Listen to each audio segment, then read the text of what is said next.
자, 신한은행의 오건영 단장을 오랜만에 3프로TV 스튜디오에 모시겠습니다. 어서 오세요. 네, 안녕하세요. 바쁘시죠? 예. 네, 요즘 정신없이 지내고 있습니다. 2025년 뭐 이제 거의 그 한 달도 채 남지 않았는데 네. 어떻게 보내셨습니까? 그냥 진짜 25년은요. 트럼프로 시작해서 트럼프로 끝난 것 같습니다. 네. 너무 정신없었던 게. 근데 진짜 저도 신조어를 너무 많이 들어가지고 네. 혹시 연초에 US 예외주의가 미국 예외주의 기억나시죠? 사무사한데 네. 워낙 말들이 많이 나와가지고. 네. US 예외주의로 미국 예외주의로 한두 달 가다가 미국이 진짜 독보적이구나 했는데 네. 딱 한 달 만에 셀 아메리카? 그렇죠. 그러니까 전부 다 미국 자산을 던지는데 그때 처음 봤습니다. 미국에서. 4월 초쯤 예, 그렇습니다. 됐던 것 같아요. 예. 그때 미국에 있었어요. 미국에서 트리플 약세가 나온 건 처음 봤습니다. 저도 네. 주식 팔고 달러 팔고 채권 팔고 네. 그건 처음 봤거든요. 미국 망한다고 그랬잖아요. 미국 망한다는 그 얘기 나오다가 조금 지나니까 타코 얘기 나오고 네. 그리고 이제 또 지금으로 흘러오면서 보면은 이게 주식시장부터 시작해서 모든 게 다 지난 네. 4월을 중심으로 해서 트럼프가 참 많은 걸 만들었지 않습니까? 네. 그래서 이제 참 저는 올해는 트럼프를 따라다니면서 그 이슈 따라가느라 네. 너무 정신없었습니다. 그렇군요. 결국 뭐 한국까지 왔는데 한국은 그래도 고비를 네네. 어렵사리 넘기지 않았나 그런 생각이 들고요. 네, 그렇습니다. 그러니까 저기 기억하실지 모르겠는데 지난 4월 달에요. 그 미국에서 해방의 날 관세 때문에 코스피 지수가 2,300 밑으로 내려왔거든요. 네. 거기서 이제 4,200, 300까지 4,200. 올랐으니까 얼마나 이제 거의 이례적인 상승장인 거잖아요. 사실 뭐 제가 증권회사 임직원은 아닙니다만 어쨌든 증권업계 요 언저리에 있잖아요. 네, 그렇죠. 그래서 그런 얘기를 했어요. 언젠가 후배들하고 술 한잔 하면서 야, 이런 장을 못 보고 업계를 완전히 떠나신 분들은 얼마나 억울할까. 그 정도의 장이었어요, 올해. 근데 이제 참 하나 좀 개인적으로는 조금 느낌이 좀 다른 게 보통 이렇게 장이 올라오면은 이게 막 그 주변에 막 너무너무 저 수익이 나신 분들도 많고 기분들이 좋으셔야 되는데 우리나라 주식을 안 갖고 계신 분들이 또 의외로 좀 있으셨던 것 우리나라 같아요. 주식 중에서도 네네. 사실 그 군, 예를 들면 네. 뭐 방산, 조선, 네네. 반도체 네네. 이런 군 중에 대표 종목들 안 갖고 있었으면 철저히 소외됩니다. 네, 그렇죠. 반도체도 그렇고요. 예. 그래서 참 뭐랄까요? 이제 저는 이번 랠리에 대해서 좀 많이 좀 사람들이 좀 이렇게 그다지 좋아하지 않는 랠리다라고 미국의 랠리를 그렇게 얘기하는데 네. 우리나라 같은 경우도 참 사람들이 아쉬워하는 그러니까요. 조금은 아쉬운 랠리가 아니었나 네. 그런 생각을 하고 있습니다. 뭐 어떤 키워드를 주로 보세요? 내년에는요. 뭐 이제 저도 조금 고민을 하고 있는데 첫 번째는 내년 1분기에는 관세 이슈가 클 것 같아요. 관세 대법원 관세 문제가 네. 이제 아마 판결이 나올 것 같은데 네. 그거 잠깐만 한번 좀 저도 이제 그냥 초기 생각 단계인데 이제 이렇게 한번 보시죠. 만약 관세가 위헌이면 어떻게 될까라는 생각 한번 해보는 거죠. 미국에서 될지 안 될지는 네. 모르겠지만 위헌이다라고 하면은 관세가 위헌이면은 상호 관세가 문제가 되는 거거든요. 그럼 이 상호 관세에 대해서 납부를 했었던 국가들도 그거를 개워달라고 할 수가 있어요. 리펀드를 해달라고 얘기를 할 수가 있거든요. 당연하겠죠. 예, 근데 지금 트럼프 행정부에서는 감세를 통해서 이미 재정 적자를 크게 늘려놨고 그걸 갖다가 관세를 통해 벌어들인 재원으로 메우겠다는 얘기를 하고 있는 거거든요. 네. 근데 돈을 썼는데 들어온 재원이 위헌 때문에 무너지는 거잖아요. 그러면은 재정 적자의 리스크가 한번 커지지 않을까 싶고 물론 그런 이벤트가 발생한다면. 예, 그렇죠. 그러니까 저 한번 그런 이슈를 한번 리즈닝을 해보는 거죠. 그러면 이제 채권 시장에서 미국 국채에 대해서 한번 또 국채 시장에서 국채 가격이 한번 또 조정을 받는 그런 케이스가 나타나거나 네. 이런 게 달러에는 과연 어떻게 영향을 주게 될까 그런 생각은 좀 한번 해봤어요. 왜냐하면 올해 상반기에 갑작스럽게 셀 아메리카가 한번 나왔지 않습니까? 그런 걸 보면서 트럼프 행정부에서는 과거에 우리가 봤었던 시나리오하고는 조금 다른 시나리오를 좀 봐야 되지 않나 그 생각을 좀 하고 있고요. 그래서 대법원의 관세 문제가 한 축에 있고 그다음에 2분기에는 아마 5월 정도 될 것 같아요. 4, 5월인데 파월 의장이 교체가 됩니다. 오늘 이제 캐비넷 시트의 가능성이 높다라고 팀 힐하우스가 이제 그 SNS에 올렸는데 물론 누가 될지는 아직 모르겠지만 캐비넷 시트든지 결국에는 파월보다는 연준 의장이 조금은 트럼프 행정부 쪽의 정책에 좀 친화적으로 움직이는 사람들이 있겠죠. 그러겠죠. 그게 시장에 어떤 시그널을 줄지 잘 모르겠어요. 그러니까 두 가지겠죠. 첫 번째 시그널은 결국에는 금리를 많이 인하해 줄 거야. 그럼 국채 금리도 내려가고 자산 시장도 많이 오르고 뭐 이런 기대들이 많이 생길 수 있지만 이면에는요. 저렇게 지금처럼 물가가 높은 상태에서 금리를 인하한다고 하는 게 과연 어떤 영향을 줄까? 그러면 이제 오히려 물가 부담을 더 키울 수 있지 않아라는 인플레이션에 대한 잘못된 기대를 자극할 수가 있거든요. 네. 이런 것들이 또 이제 좀 미국 금융시장에는 예상하지 못했었던 방향을 한번 또 만들어낼 수 있지 않는가 뭐 그런 생각을 좀 해봤고요. 그다음에 이제 3분기로 넘어가면 아마 11월에 중간 선거를 생각을 하면서 굉장히 분주하게 움직일 것 같아요. 왜냐하면 17년도에 트럼프 1기 행정부 당시에 처음에 트럼프가 당선됐을 때 힐러리 이기고 그때 대통령 상원 하원을 다 공화당이 갖고 있었거든요. 네. 근데 18년도 중간 선거 때 하원에서 져요. 지죠. 예, 그러면서 트럼프가 힘이 많이 빠졌거든요. 19년도, 20년도에는 힘을 제대로 못 썼어요. 근데 이제 지금 보시면은 우리 24년도에 당선이 될 때 그때도 공화당이 대통령 상원 하원을 다 갖고 있는 거잖아요. 네. 근데 지금 하원은 민주당하고요. 숫자 차이가 크지가 않아요. 그렇죠. 예, 역전될 가능성이 있죠. 그렇습니다. 예. 네. 그런 상황에서 이제 중간 선거를 맞이하는 거지 않습니까? 근데 트럼프 행정부의 지지율이 높지가 않고 요즘 공화당 내에서도 시끌시끌한 것 같더라고요. 물론 제가 정치 전문가는 아닙니다만 이런 것들이 이제 과연 어떤 이슈를 주게 될까? 그러면은 이 결국에는 투표를 갖다가 결국에는 좀 호의적으로 이끌어내기 위해서는 약간의 포퓰리즘이 가만히 돼야 되지 않을까. 그래서 혹시 한 달 전쯤에 트럼프가 대법원 관세 문제로 시끌시끌할 때 관세로 걷어들인 수익을 갖다가 사람들한테 체크로 해가지고 2,000불씩 나눠주겠다고 얘기했던 거 혹시 기사에 냈던 거 보셨나요? 근데 뭐 그게 2,000불이 체크는 아니고 뭐 이런 공제 저런 공제라고 그렇죠. 공제로 뭐 줄 수도 있고. 다시 그러니까 그렇죠. 뭐 쓸어 담긴 했는데. 예, 그렇죠. 예, 네. 그러니까 뭐냐면 트럼프는 체크로 던지고 베센트가 이제 말씀하셨던 걸로 쓸어 담았잖아요. 너무 정말 많이 쓸어 담아요. 힘들 것 같아요. 예, 그래서 이제 그렇게도 이제 그런 이제 2,000불 주는 것에 대한 얘기들도 있을 수 있고, 요건 이제 상상 같은 영역인데 베센트 얘기가 나왔으니까 하나 좀 말씀을 드리면, 베센트 재무장관이요. 사실은 올해 2월달에 처음에 이제 재무장관 되기 전에 얘기했던 것 중에 관세에 대해서 얘기할 때 엘리베이터 투 디엘리베이터라는 표현을 썼어요. 제가 3프로 TV에 나와서도 말씀드렸던 네. 건데, 관세라는 건 내리기 위해서 올리는 거래요. 이게 무슨 소리냐 싶으면은요, 관세율 3% 하면은 상대국이 대화하려고 안 나와요. 30% 이 정도 돼야지 잠깐만요 하면서 나오잖아요. 그럼 이제 결국에는 올려가지고 대화를 해서 유리한 조건으로 끌어내고 그 다음에 관세를 낮추는 전략을 쓸 수 있다, 이렇게 얘기하거든요. 그렇죠. 그리고 8월 달에는요, 8월 11일이에요. 베센트 재무장관이 무슨 얘기하냐면, 상호 관세는 얼음처럼 녹아내릴 것, 이런 말을 하거든요. 그게 이제 의미하는 바는 뭐냐면은 상호 관세가 그때 발효가 될 때였거든요. 이걸로 압박하는 건 맞지만 미국이 자기들이 원하는 교역 조건을 달성하게 됐었을 때는 관세율을 낮추는 게 미국 경제에도 도움을 준다는 거겠죠. 네. 인플레이션 압력을 낮출 수 있지 그렇죠. 않습니까? 그래서 결국에는 지금 트럼프 행정부에 대해서도 물가에 대한 부담이 조금씩은 제기가 되는 것 같아요. 그러면 이제 그 관세율을 낮추는 시기가 언제가 될까? 어쩌면은 중간 선거를 앞두고서 조금씩 움직임이 나타나지 않을까, 그런 생각도 좀 해보고, 요거하고 연관돼가지고 하나 말씀드리면, 지난 주인가 2주 정도 됐거든요.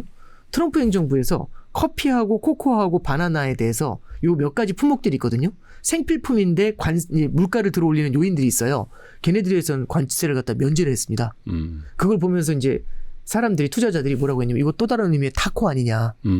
야, 트럼프 행정부 들어와서 관세를 제대로 후퇴한 게 이거 처음인 것 같다. 이런 얘기 하는데, 이 중간 선거하고 맞물려 가지고 말씀드렸던 것처럼 트럼프 행정부에서도 정책의 미세 조정, 포퓰리즘 이런 것들에 대한 이슈는 한 번 정도는 좀 불거지지 않을까, 그런 생각합니다. 그래서 정리해서 말씀드리면은, 첫 번째는 관세에 대한 대법원 판결, 그다음에 두 번째는 연준 의장, 이게 2분기죠. 하반기는 중간 선거가 아마 미국 경제를 좀 뜨겁게 하지 않을까 싶고요.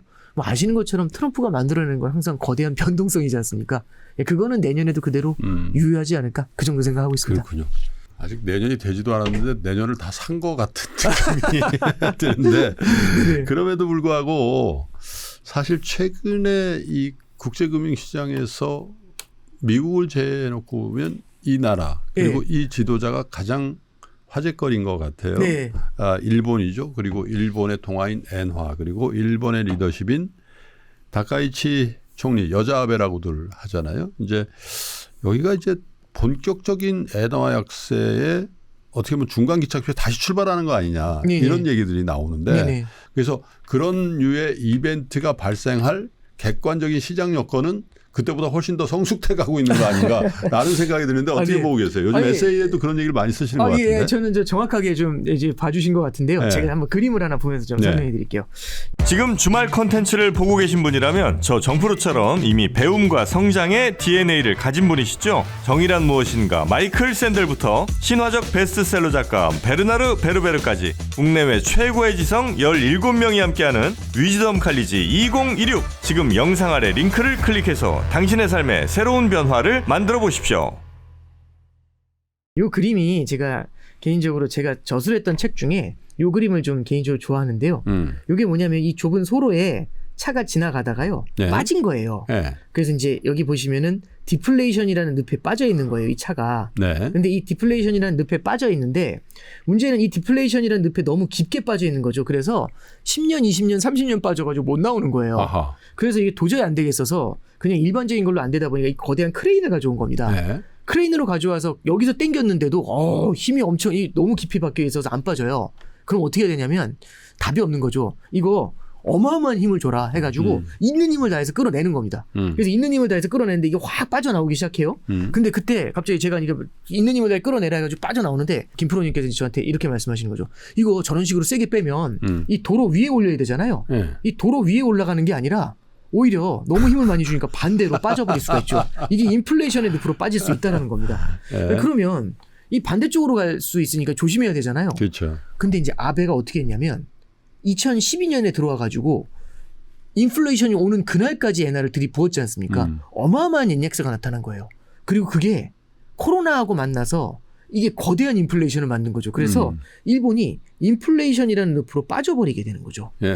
그럼 인플레이션이라는 늪에 빠졌으니까 다시 돌려야 되지 않습니까? 그렇죠. 근데 여기는 아까 디플레이션처럼 깊이 빠지지 않았기 때문에 살짝 들어요. 근데 살짝 들려니까 문제가 뭐냐면 여기 빠져 있어서 20년, 30년 동안 힘들었던 기억이 있어요.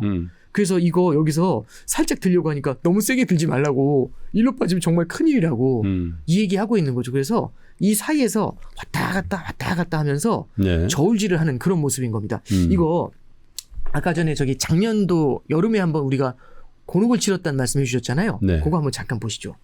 이게 24년으로 갈게요. 24년 5월인데요. 이때 아직도 기억이 납니다. 이게 4월달 기사예요. 24년 작년 4월 기사입니다. 이때 엔화가 약세로 가면서 물가가 많이 뛰었거든요. 물가가 많이 뛰니까 기시다 내각이었어요. 이때 당시에. 네. 기시다 인기가 확 떨어진 거예요. 그 후로도 총리가 2번밖에 없군요. 그렇죠. 이게 24년 4월이에요. 그러니까요. 예, 근데 이때 이제 그래서 기자들이 물어봤어요. 우에다 그 중앙은 일본은행 총재한테 네. 아니 엔약세 때문에 인플레이션이 나타나는 거 아니냐. 그럼 이거 문제가 되는 거 아니냐 했더니 우에다가 뭐라고 했냐면 엔화 움직임이 경제와 물가에 영향을 미친다면 이는 정책을 조정해야 할 때다. 그렇지만 현재까지는 엔화 약세가 기저 인플레이션에 큰 영향을 미치지 않았다. 이런 얘기를 했어요. 이 얘기는 뭐냐면은 엔화 약세를 용인하는 흐름인 거죠. 그게 네. 작년 4월 26일이었어요. 예. 근데 문제는 엔약세 때문에 물가가 올랐고 물가가 올라서 기시다 내각의 지지율이 떨어지잖아요. 그래서 기시다 내각이 지속 가능하지 않다. 물러나야 된다. 이런 압력이 커져요. 네. 그러니까 이제 기시다가 작년도 5월 7일이죠. 우리나라 어버이날 전날 저기 불러요. 우에다를. 그래서 둘이 같이 이제 대화를 나누죠. 어떤 대화를 나눴을까? 보니까 엔저를 포함한 금융 현황을 논의했대요. 무슨 얘기했을까요? 엔저 놔두면 안 된다. 네. 조절해라. 예. 이제 그렇게 이제 얘기를 한 거죠. 그러니까 이제 우에다가 그 다음 주부터 확 방향을 바꿔서 엔 약세가 인플레이션에 영향을 주는 것 같은데요. 라고 태세 전환을 해요. 그런 다음에 어떻게 하냐면 7월 31일 날 기준금리는 동결을 했거든요. 무슨 얘기를 하냐면 이제 앞으로 금리를 올릴 거다. 금리를 올리는데 꽤 많이 올릴 거다. 이런 얘기를 해요. 그랬더니 이제 일본이요. 지금도 기준금리가 0.5예요. 0.5에서 지금 한동안 머물러 있는데 90년대 이후에 0.5를 넘어본 적이 없어요. 넘으려다 주저앉고 넘으려다 주저앉았거든요. 네. 그래서 0.5 설마 넘어갈 수 있어요? 라고 기자들이 물어봐요. 그랬더니 하는 얘기가 이렇게 얘기합니다. 일본은행의 단기금리가 최근 0.5 수준을 넘지 못해 이번에도 한계로 인식될 가능성에 대해서 물어봤거든요. 우에다 총재는 특별히 의식하지 않는다. 이렇게 말한 거죠. 네. 이 얘기는 0.5% 위로 올릴 수 있다는 얘기잖아요. 그러니까 이제 시장이 이제 이악 물었구나. 이런 생각을 한 거예요. 그렇죠. 그럼 일본이 이게 24년 7월 31일이거든요. 근데 요로부터 딱 5일 지나서 무슨 일이 있었냐면 아까 말씀하셨던 그 사단이 난 겁니다. 그래서 잠깐 보시죠. 이거예요, 이게. 엔약세로 확 전환되는 이게 엔케니 네. 청산입니다. 네. 그래서 엔케니 청산이 나오니까 이제 바로 위에다가 바로 나올 수는 없잖아요. 엔약세 이제 저 일본 금리 올려야 된다 이렇게 얘기했던 사람이 바로 나오지 못하니까 우치다라고 밑에 있는 부총재가 있어요. 그 사람이 8월 7일인가 그때 등판해가지고 대신 얘기해가지고 예, 그때도 그렇죠. 난리 났었어요. 난리 났었죠. 네. 예. 홋카이도에서 대신 얘기해줬죠. 뭐라고 그렇죠. 했냐면 우리가 금리 인상 천천히 갈 수 있다라고 항복선언 한 겁니다. 그래서 사실상 이제 트럼프로 따지면 이게 타코죠. 이 전형적인 타코죠. 그렇게 하면서 딱 물러났거든요. 자, 근데 이 이후에 계속해서 금리를 인상하지 못하고 버벅거리고 있으니까 엔약세가 또 심화되고 있는 거예요. 그러니까 지난 8월 달에 또 무슨 얘기가 있냐면 엔약세 때문에 뭐 쌀값 파동 나고 물가가 많이 올랐거든요. 그때 이거 25년 8월입니다. 올해예요. 뭐라고 물어봤냐면 엔약세가 지금 물가에 영향 주고 있는 거 아니냐 이렇게 물어봤더니 또 위에다가 뭐라고 하냐면 물가에 영향이 있다고 보지 않는다 이렇게 얘기해요. 그랬더니 또 엔저 용인으로 인식이 되면서 엔화 매도세를 부추긴 거죠. 그래서 또 엔약세를 또 만든 거예요. 그러니까 작년하고 똑같은 짓 또 한 겁니다. 그러니까 이제 지금 엔약세가 너무 심해지는 거잖아요. 그죠? 이게 보시면 10월 30일 기사예요.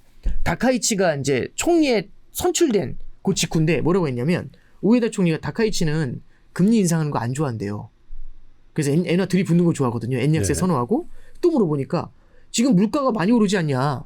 그럼 엔약세가 문제되는 거 아니야? 그런 지적에 대해서는요. 그렇게 인식하지 않는다. 이렇게 얘기를 했대요. 그러니까 시장에서는 금리 동결 결정이 다카이치 내각의 눈치 보기 아니냐 이제 이런 얘기가 나온다고 나오죠. 네. 그럼 이렇게 돼버리잖아요. 일본 중앙은행이 작년 4월 달처럼 내깔려 놔두죠. 그럼 엔약세가 되게 심해질 수 있어요. 그럼 엔약세가 심해지게 되니까 물가를 걷잡을 수 없이 끌어올리는 문제가 생기게 되잖아요. 그러니까 이제 그 일본 같은 경우 인플레이션 문제가 되게 심각해질 수가 있죠. 네. 그러니까 분위기가 또 바뀌어요. 11월 달 잠깐 보시죠. 불과 딱 아까 전에 10월 30일 기사였는데 딱 20일 지나서 뭐라고 하냐면 엔약세가 인플레이션에 영향을 미칠 수 있다고 또 태세 전환해요. 이게 그 다카이치하고 이 우에다 총재하고 미팅을 한번 하거든요. 근데 다카이치가 이제 태세 전환한 거죠 스스로가. 아 이거 이렇게 엔화 들이부터 엔약세 여기서 더 가면 나도 위험하다. 왜냐하면 기시다도 인플레이션 때문에 지지율이 떨어져서 나왔고 이시바도 똑같이 나온 거거든요. 그럼 이제 다카이치 같은 경우도 여기서 엔약세 그렇죠. 막 만들기는 네. 굉장히 부담스럽겠죠. 그래서 다카이치와의 회담 이후에 더욱 가속화됐다는 얘기가 나오죠. 네. 금리 인상해야 된다고. 그래서 새 행정부가 다카이치 행정부가 금리 인상에 대한 정치적 반대를 사실상 거둬들인 것처럼 보인다라고 나와 있습니다. 자, 그러면 여기서 이제 우리는 뭘 볼 수 있는 거냐면 일본 은행이 이제 금리 인상과 금리 인상을 통해서 나타날 수 있는 N강세 있죠. 네. 요 가능성을 조금씩 열고 있다라고 보시면 될 것 같아요. 그러면 여기서 이제 얘기할 수 있는 건 뭐냐면 그러면 다카이치는 무조건 여자 아베니까 N 약세지 이런 생각을 많이 했잖아요. 그렇죠. 지금 단기적으로도 이 물가의 부담 때문에 지금 스톱이 약간 걸릴 것 같은 그런 느낌이고요. 오히려 금리를 올려서 N 약세를 갖다가 제어해야 되는 그런 상황이 될 수 있는 자기 겁니다. 정치적인 운명은 사실 역대 선배들은 다 인플레이션 때문에 갔어요. 그렇죠. 그걸 뭐 당연히 알고 있을 거고. 그렇죠. 그래서 아베 때하고 지금이 같으냐? 다를 수밖에 없는 게 그때하고 달리 지금은 물가가 꽤 많이 올라와 있어요. 우리나라보다 물가가 높고요. 지금 도쿄도 같은 경우는 전년 대비 3% 물가가 오르고 있거든요. 아우. 예. 예. 우리나라가 지금 최근에 물가가 많이 올라서 2.4라고 하는데 그렇죠. 우리나라보다 물가 높아진 지 일본이 꽤 오래됐습니다. 자, 그러면 그때보다 물가가 높아요. 그리고 두 번째는요. N 약세가 어느 정도 진행되는지 잠깐 볼게요. 이게 원화 대비해서요. 달러하고 유로하고 파운드하고 N이에요. 예. 자, 그러면 2024년도 1월 1일을 기점으로 해서 우리나라 원화가 어떻게 됐냐면은 위로 올라가잖아요. 이것보다 위로 올라가면 원화가 약세라는 원화 얘기예요. 약세죠. 그래서 보시면 유로 대비 원화가 엄청 약하죠. 네. 20% 약세예요 지금. 그죠? 그거하고 거의 비슷한 게 파운드 대비 원화도 엄청 약하죠. 그죠? 요게 뭐냐면 파란색이 달러예요. 달러 대비 원화도 한 10% 약해져 있죠. 요 그러네요. 노란색이 뭐죠? 일본 엔화예요. 거의 비슷하네요. 어쩌면 원화가 되게 약하다고 하잖아요.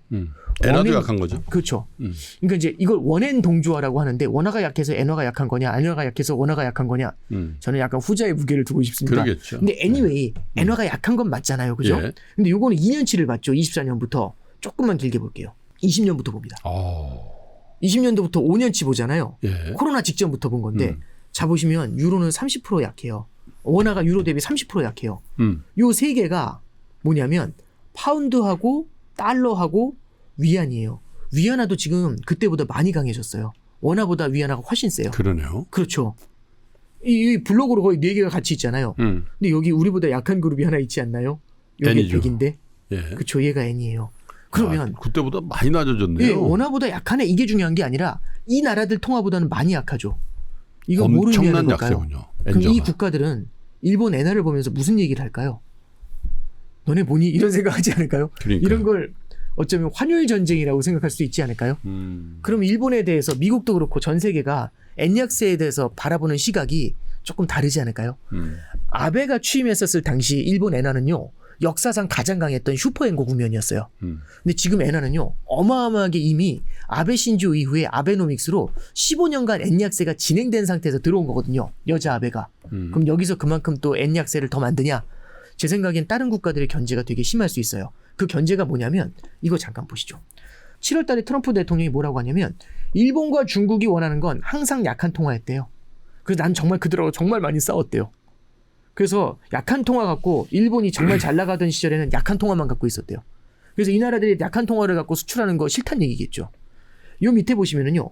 베센트 재무장관이 뭐라고 하냐면 일본이 인플레이션 문제를 안고 있다고 얘기해요. 그러면서 이거 진짜 이례적이거든요. 일본이 금리를 올려서 인플레이션 문제를 통제할 필요가 있대요. 이거 잠깐 보시면 미국 재무장관이 일본한테 금리 올려 이거잖아요. 예. 아니, 이게 무슨 이건 뭐 저기 독립성 문제도 아니고 뭐라고 해야 되죠? 저는 1985년인가요? 네네. 플라자 합의. 네, 예. 그게 살짝 기억이 나네요. 네. 되게 중요한 말씀해 주셨는데 그래서 왜 그러나 해서 이유를 한번 생각해 봤더니 이거예요. 일본이 금리를 올리지를 않잖아요. 일본이 금리를 인상하지 않으면 어떤 문제가 생기냐면 일본의 인플레이션 위험이 커지게 돼요. 그럼 일본의 인플레이션 위협이 커지잖아요. 네. 그러면 일본의 단기 금리는 금리 인하 때문에 내려갈 수 있지만 반대로 장기 금리는 뜨죠. 되게 많이 뜰 수가 있어요. 네. 그럼 일본의 장기 금리가 올라오잖아요. 일본의 장기 금리가 올라온 만큼 미국의 장기 금리가요 올라갈 수가 있어요. 네. 베센트는요 예. 미국 장기 금리를 내리고 싶어해요. 근데 지금 여러 가지 요인 때문에 온갖 힘을 써가지고 장기 금리 내리려고 하는데 장관님 장기 금리가 잘 안 내려옵니다. 왜? 그랬더니 일본 쪽의 금리가 계속 올라오네요. 그러니까 짜증날 것 같지 않으세요? 그래서 이 뒤에 뭐라고 하냐면 이 사안에 대해서 일본한테 금리 인상하라고 했던 사안에 대해서 우에다 총재하고 대화를 나눴대요. 베센트 재무장관이. 이번 발언은 독일, 일본의 장기 국채 금리가요. 네. 미 국채 장기물 수익률에 영향을 미친다는 우려에 따른 것. 결국엔 자기들 금리 내리고 싶으니까 일본한테 장기 금리 올리지 말라고. 그래서 일본의 장기 금리를 올리지 않으려면 인플레이션을 제압해야 된다는 거고. 그래서 일본이 단기 금리를 끌어올려서 인플레를 제압해라. 이렇게 얘기하고 있는 거죠. 그렇군요. 일본이 금리 인상을 안 하고 버티는 거 별로 마음에 안 든다는 얘기입니다. 자, 요게 8월 달 얘기였는데 10월 달 기사 한번 잠깐 볼게요. 10월 28일이거든요. 예. 이게 에이펙 정상회담 직전이에요. 그렇죠. 에이펙 들어오기 전에 일본 들렸다 왔잖아요. 베센트 재무장관이. 뭐라고 했냐면 이렇게 얘기했대요. 다카이치 내각한테 베센트 재무장관이 이래요. 아베노믹스 도입 12년이 지났대요. 지금.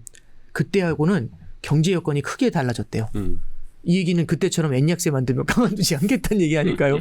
그래서 뭐라고 하냐면 인플레이션 기대를 안정시키래요. 이 얘기는 엔약세 추가로 마냥 만드는 거 싫다는 얘기겠죠. 그렇죠. 환율의 과도한 변동성을 방지하기 위해서 건전한 통화정책 수립과 소통의 중요성을 강조했대요.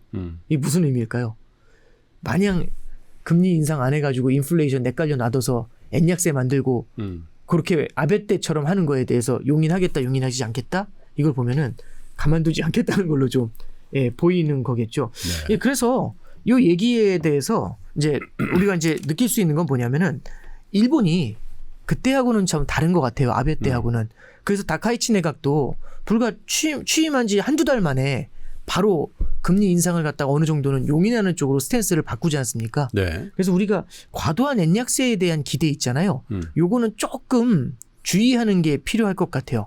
그래서 엔약세가 마냥 진행된다 이런 것들에 대해서는 우리가 그 가능성을 조금 낮게 보는 게 낫지 않겠는가. 그렇게 조언 드려봅니다. 하기야 뭐 엔약세의 기준 잣대가 원화니까. 예, 그렇죠. 예, 원화의 향배가 네네. 사실은 어떻게 될지를 전혀 모르겠어요. 뭐 요즘 기업체들 이렇게 뭐 미팅도 하고 계시면 굉장히 어렵다 그러죠. 예, 이게 원화가 약세로 가는 이유 되게 많이 물어보시거든요. 근데 여러 가지가 있어요. 그러니까 이게 저도 네. 예전에 이제 데이터 분석 같은 것도 해봤지만 많은 분들이 그거 물어보세요. 야, 어떤 지표가 제일 영향을 많이 주냐? 그게 그때그때 너무 달라요. 왜냐하면 코로나 때 있잖아요. 네. 저도 그렇지만 모든 매크로 보는 이 애널리스트나 모두가 뭐 했냐면 아침에 일어나면 제일 먼저 본 게 뉴욕 증시 보기 전에 뭐부터 봤냐면 코로나 확진자 수 봤어요. 미국. 그렇죠. 기억나시죠? 네. 근데 혹시 최근에 코로나 확진자 수 보신 적 있으세요? 아직 있나요? 저는 본 적이 하도 오래돼가지고. 데이터를 지금도 수집하나요?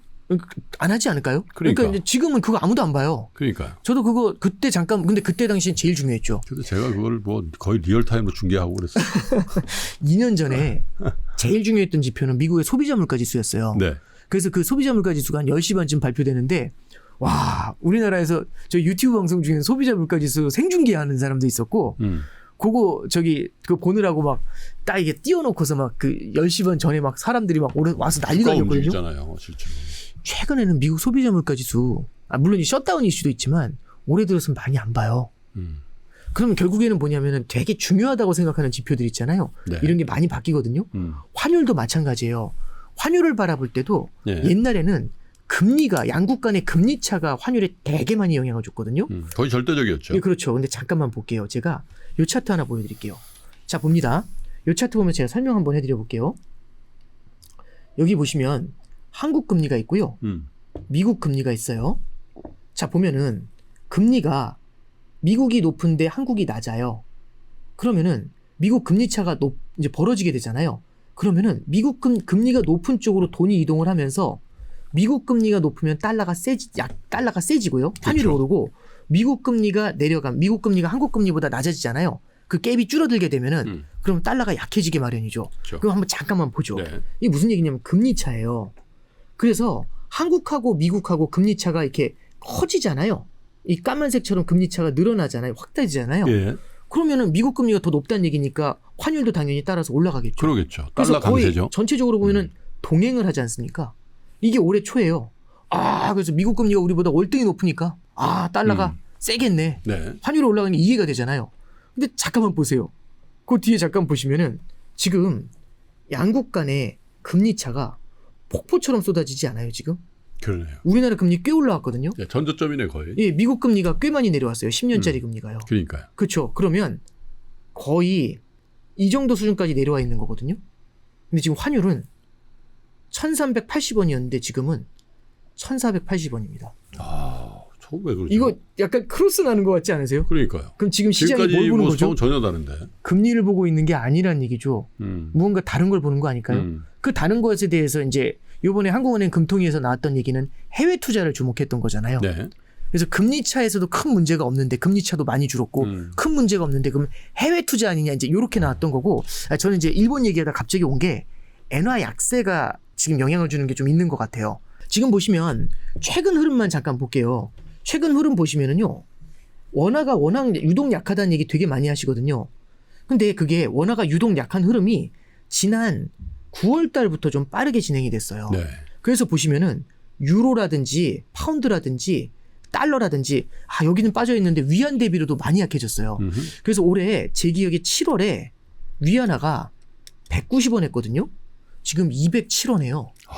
그래요. 예, 위안화가 205원 넘어가는 거 보기 쉽지 않거든요.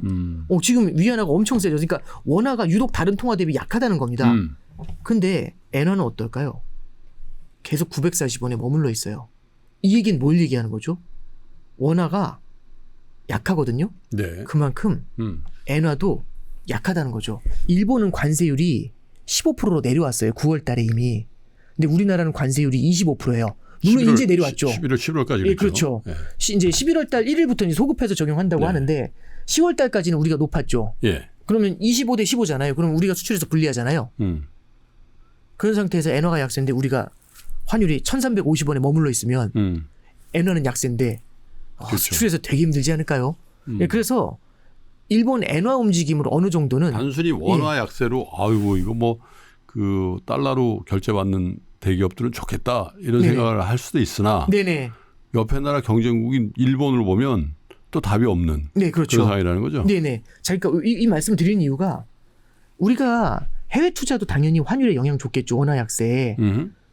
근데 우리가 해외 투자가 늘어난다고 해도 엔화가 이렇게 원화 대비 옆으로 기는 걸 설명하기가 조금 애매하잖아요. 그렇죠. 그래서 이것도 하나의 원인으로 볼 수가 있어요. 그럼 잠깐만요. 예. 만약에 엔 약세 기대가 만약에 줄어들게 되면 이건 우리나라 환율 안정에 조금은 도움을 줄 수가 오히려 있을 수 있죠. 그래서 그렇군요. 이것도 우리가 한 축에서 그래서 제가 일본 얘기 재미없지만 이렇게 좀 길게 말씀드렸던 이유가 네. 한 축으로 바라보셔야 될 이슈다. 이렇게 좀 설명해 드렸습니다. 미국 얘기를 안 할 수가 없는데 네네. 미국이 어쨌든 양적 긴축은 종료가 됐고요. 네네. 이제 양적 완화를 어느 정도 할 거다라는 그런 관측도 많고 네네. 또 아까도 일부 언급이 있었습니다만 트럼프 대통령은 제롬 파월 물러나기만 기다리고 있는 상황이고 네네네. 생각할 때 지금이라도 갈아치고 싶지만 그래서 어쨌든 트럼프의 심중을 잘 반영하려는 후보자가 제롬 파월의 후임자가 되지 않겠냐 이렇게 네네. 보는 거잖아요. 네네. 그렇다면 다시 한번 금리를 뭐 어느 정도까지는 낮추지 않겠냐라는 기대가 시장에 있는 거고 네, 그렇죠. 그러면 양적 긴축에서 완화로 전환되고 금리도 지금보다는 더 큰 폭의 하락세를 예상한다면 이거 뭐 유동성 폭주인데 네네. 그럼 자산 가격이 어떻게 될 거냐 이런 거에 대해서도 사실 지난 11월 초중반에도 사실 좀 빠졌잖아요, 그죠? 네네. 예, 미국도 빠지고 우리는 한국 더 빠졌는데 그래서 이제 슬슬 이제 셀 오픈이 이제 끝났다. 네네. 그 다음에 다시 사야 된다. 뭐 이런 얘기들이 좀 많아가지고 네네. 큰 폭의 상승세는 아니지만 견조하게 다시 오르고 있단 말이죠. 네. 내년에 연준의 스탠스에 관련해서 어떻게 봐야 될 것 같아요? 일단 저기 몇 가지 질문 한꺼번에 주신 건데요. 네.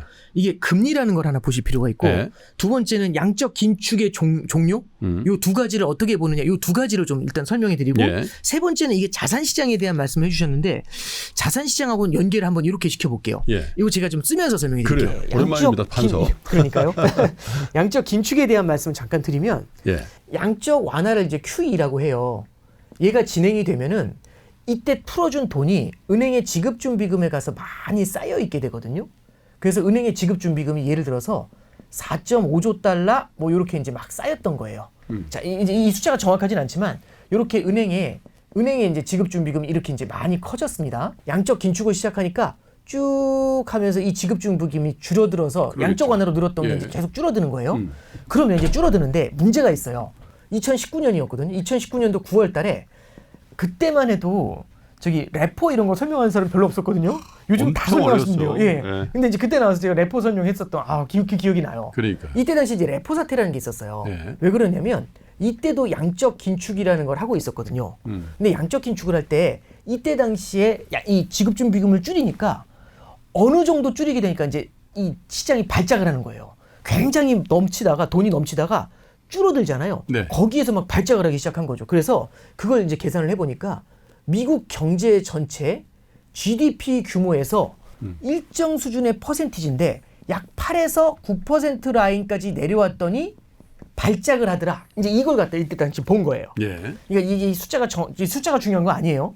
그러면 사람들이 이제 어떻게 생각하냐면 이게 줄어드는데 이거 마냥 줄일 수 있겠냐 이게 이제 고민인 거거든요. 그럼 계속 줄이면은 혹시라도 이 라인을 건드리면 이게 이제 GDP가 그때보다 많이 늘어났으니까. 그렇죠. 그러면 GDP의 8에서 9%면은 어디냐라고 했더니 이게 2.7에서 3.0조 달러 요 사이에 위치를 했었을 때 요게 GDP의 8에서 9% 라인인 거예요. 그럼 여기를 딱 건드리잖아요. 네. 그럼 여기를 딱 건드리면 또 발작 뭐 이제 이런 생각이 드는 거죠. 그래서 언제 발작할지는 아무도 몰라요. 그래서 이 정도면 위험한 거 아니야? 이제 이런 생각이 드는 겁니다. 자, 그러면 여기에 이렇게 보시면 돼요. 여기에 지뢰가 있다고 해볼게요. 물론 없을 수도 있어요. 지뢰가 있는 것으로 추정이 돼요. 그러면 여기 막 들어가면 위험하잖아요. 그렇죠. 그래서 원래는 양적 긴축을 되게 빠르게 하면서 이렇게 줄이다가 이제 여기 가까우잖아요. 줄이는 속도를 줄여야 되겠죠. 그래서 이게 양적 긴축을 갖다가 원래는 뭐 650억 달러, 막 950억 달러 하다가 절반으로 줄이고 한 번 더 줄여가지고 요걸 한 번 줄이고 한 번 더 줄여요. 네. 그러니까 이게 뭐냐면 요 안으로 쑥 들어왔었을 때는 발작이 나잖아요. 그러니까 들어올 때 이거 확 지나가지 않도록 너무 많이 줄여서 그럼 큰 사건이 나지 않습니까? 이런 것처럼. 그래서 이런 위험이 생기지 않을 수 있도록 주의하는 거예요. 그래서 실제로 진행되고 있는 지금 양적 긴축이 이제 중단이 됐지 않습니까? 그 얘기는 뭐냐면 요렇게 줄어드는 속도도 줄어들었는데 이제 어느 정도 단기 금융시장에서 지금 문제가 조금씩 발생하고 있거든요. 예. 그럼 요거 발작에 거의 준할 정도까지는 아니지만 이제 이미 징후가 나타났어. 이렇게 얘기를 하면서 하는 얘기가 그럼 이제 징후가 나타났으면 여기서 더 줄일 필요 없어 해서 여기서 멈춰 선 겁니다. 지금 현재 상황에서 딱 네. 멈춰 선 거죠. 근데 보니까 멈춰 섰는데 뭔가 분위기가 좀 이상해요. 모자라는 것 같아요. 이걸로 이제 그러니까 뭐냐면 사실은 요것보다 조금 덜 줄였어야 되는데 조금 더 많이 줄인 거죠. 그래서 조금 오버했네? 그럼 어떻게 하냐면 요만큼을 다시 되돌려서 양쪽 하나로 다시 사야 되지 않을까요? 얼마가 필요할지 모르지만. 근데 확 샀더니 또 막 자산시장이 과열이 돼요. 그럼 너무 많이 늘렸나? 줄여. 그랬더니 또 막 또 사고 나요. 다시 올려. 줄여. 혹시 군대 때 0점 조정 좌로 클릭 교관이었어요. 클릭. 교관. 그렇죠. 교관. 교관이셨어요? 목소리가. 그러니까 이 느낌 나지 않으세요? 네. 그래서 이게 이제 우리가 무슨 얘기를 하고 있냐면 이 재미없는 얘기를 왜 해드렸냐면 양적 긴축이 끝나고 그러면 양적 긴축이 끝났으면 양적 완화 아니냐 이거잖아요. 그러진 않을 것 같고요. 요 좌로 1클릭, 우로 1클릭, 좌로 1클릭, 우로 1클릭 하면서 0점 잡는 과정이 될 것 같아요. 지금 이 레포 사태냐 아니냐의 그 경계에서 단기자금 시장의 이 지급준비금량이 왔다 갔다 하고 있거든요. 그래서 안정이 되는 영역까지 다시 채우려는 것 같아요. 일단 멈춰서고. 네. 그래서 지금 이 말씀 드린 이유는요. 이게 옛날처럼 이렇게 끌어올리는 대규모 양적 완화냐? 그건 아닌 것 같아요. 그럼 이제 두 번째는 뭘 보느냐? 그런 양적 완화보다는 0점 조정 정도라서 이제 많은 시장에서도 많이 기대하지만 야 저기서 돈이 막 엄청 쏟아져 나오는데 대박이야. 이거하고는 조금 차이가 있다는 생각은 좀 들어요. 그래서 네. 양적 완화냐 긴축이냐 요거는 사실상 막 이게 게임 체인저가 된다. 요 가능성은 그렇게 높진 않다고 봐요.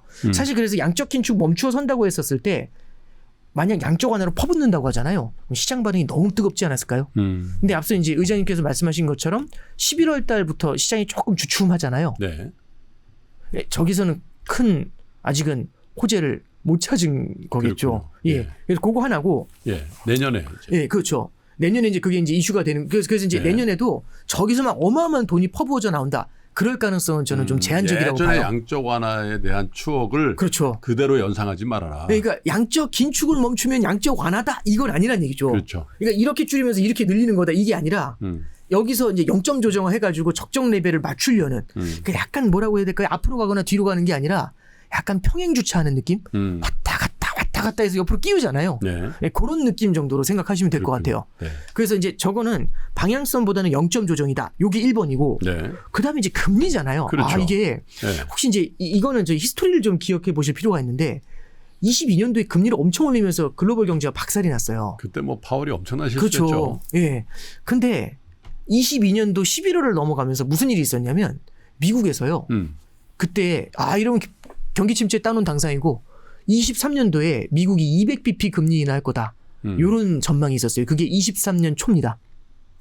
24년 1월엔 뭐라고 했냐면 미국이 7차례 기준금리 인하한다고 했어요. 기억이 아주 선명하게 선명히 납니다. 나시나요? 예. 근데 몇 번 올렸더라. 예. 뭐. 그리고 올해 초에도 트럼프는 금리를 낮추고 싶어 한다고 하지 않았나요? 네. 예. 그래서 파월을 내쫓고서 금리 인하를 막 서두르게 그렇죠. 될 것이다. 이런 얘기가 있었죠. 근데 사실은 지금 그래서 올해 초에도 한 5월인가 6월에도부터 금리 인하 시작할 거다 이런 전망들 많았어요. 그렇죠. 근데 지난 3년의 공통점은 뭐냐면 네. 시장의 기대가 조금 앞서가요. 금리 인하는 하거든요. 근데 금리 인하를 하는데 금리 인하를 한두 번 먼저 해주잖아요. 그럼 시장이 먼저 가서 기다려요. 많이 내려갈 줄 알고. 네. 그럼 뭐가 문제가 되냐면 이게 물가라는 걸 잡으려면요. 두 개의 칼이 필요합니다.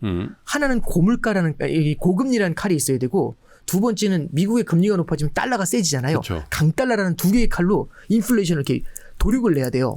근데 막 이렇게 찍고 있는데 갑자기 이제 코너에 몰렸습니다. 인플레이션이. 그래서 죽어 해가지고 마지막으로 이 두 개의 칼로 확 찌르려고 하는데 그때 갑자기 금리 인하 기대 확산 이러잖아요. 그러면 이쪽 칼 있죠. 고금리라는 칼이 확 무뎌져요. 확 무뎌져요. 근데 네. 금리가 내려가면서 어떻게 되냐면 달러가 약세 전환이 되죠. 그렇죠. 강달러까지 같이 죽어서 푹 찌르니까 안 들어가. 네. 이런 느낌 있잖아요. 그러면 이 인플레이션 있잖아요. 마지막 하고 있다가 푹 들어오잖아요. 그럼 어떻게 되죠? 눈을 번쩍 뜬 다음에 되게 유치한 그 만화 같지만 막 이게 또 일어나서 막 때리고 그럴 거 아닙니까? 죄송합니다. 재미없는 얘기를. 근데 이 말씀드린 게 뭐냐면 그게 네. 23년, 24년, 25년에 반복됐어요. 그래서 인플레이션이 아직 안 잡히는 거거든요. 이 내년에도 저는 그런 생각을 해요. 캐비넷 시시 들어오잖아요. 그럼 인플레이션을 잡기 위해서 금리를 마구 인하할 거다 이런 얘기하고 있죠. 예. 파워를 바로 내쫓을 거다 이런 얘기하고 있죠. 근데 일단 잠깐 생각해 보시죠.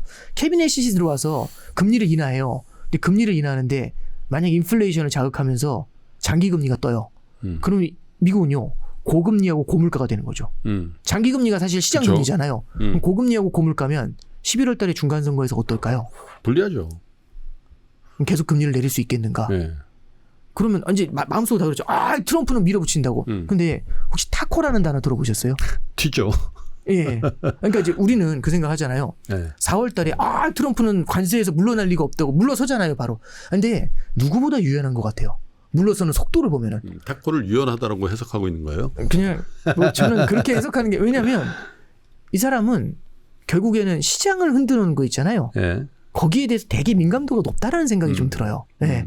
그러니까 질러놓고서 아닌 것 같으면 바로 회수하는 거죠. 그래서 이 기준금리 인하 있잖아요. 시장이 금리가 많이 인하될 거란 기대를 살리는 순간 인플레이션 기대가 올라와요. 네.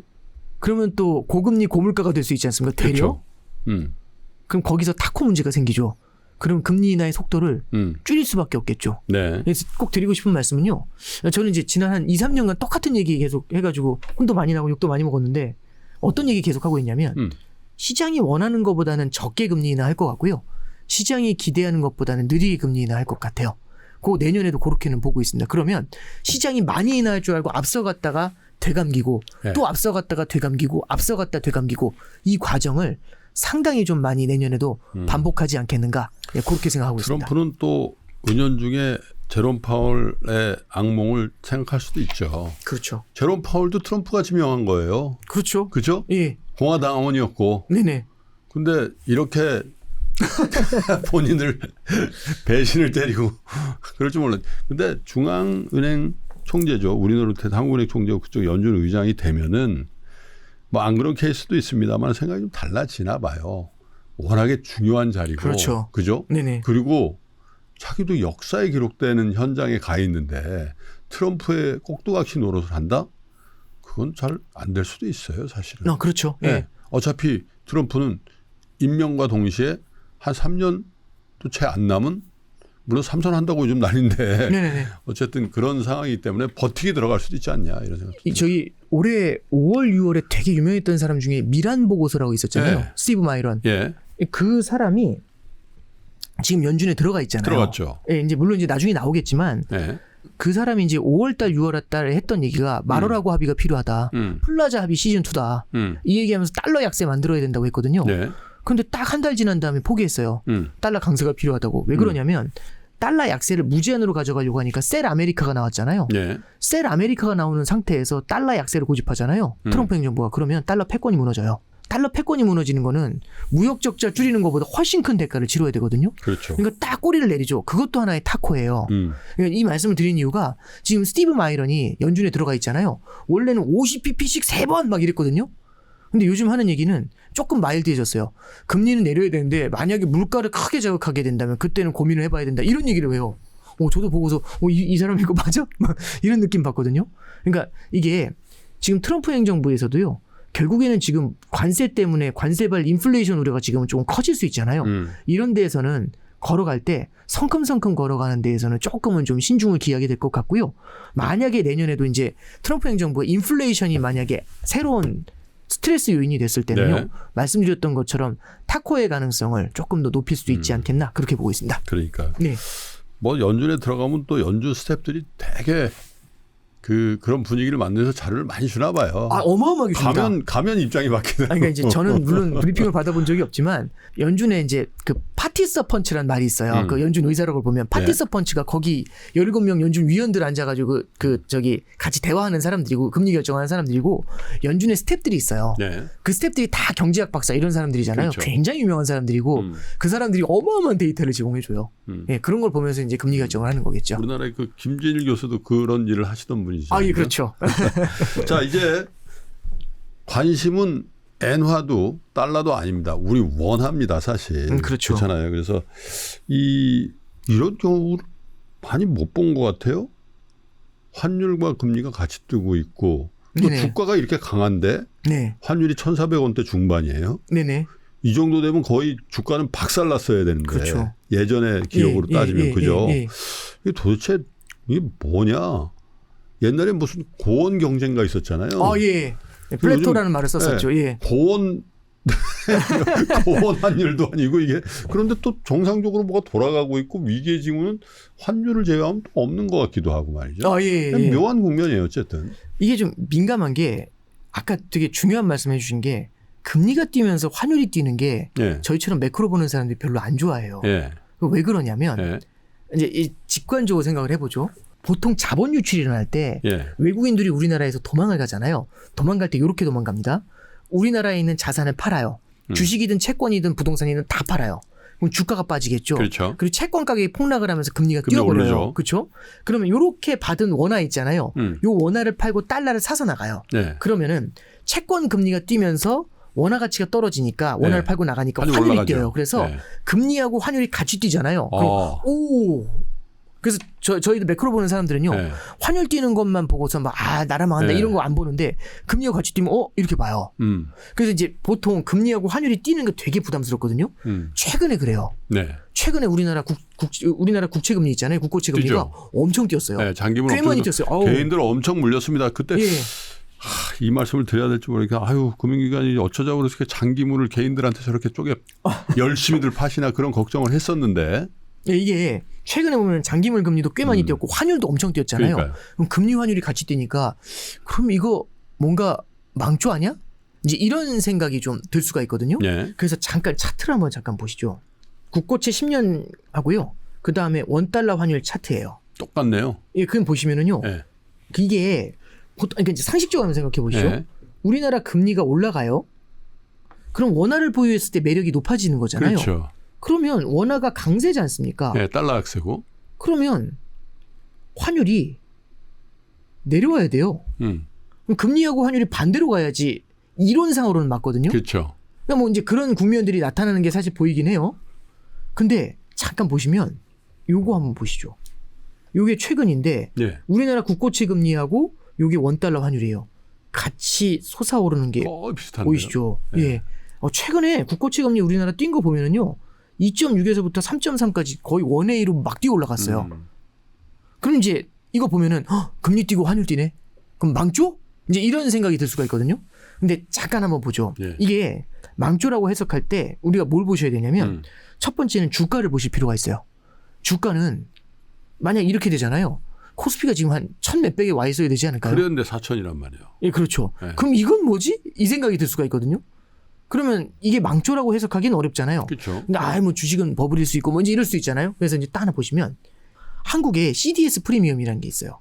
이 CDS 프리미엄은 부도 위험인데 네. 요렇게 위쪽에 있으면 부도 위험이 크다고 얘기해요. 네. 요렇게 낮으면 부도 위험이 낮다고 얘기해요. 매우 낮네요, 지금. 네, 그렇죠. 지금 보시면 요 수준인데 이게 2015년부터 지난 10년간 그린 거거든요. 이게 중국 망한다고 했을 때 15년도에 그때예요. 네. 그리고 요게 코로나 때예요. 그리고 요게 레고랜드 사태라고 3년 전에 기억나세요? 맞아요. 예. 일부 보험회사들 뭐 그렇죠. 유동성이 요구. 자, 요게 양쪽 하나를 너무 많이 들이부어 가지고 코로나 네. 팬데믹 직후에 원화가 이때 1,050원 갈 때였어요.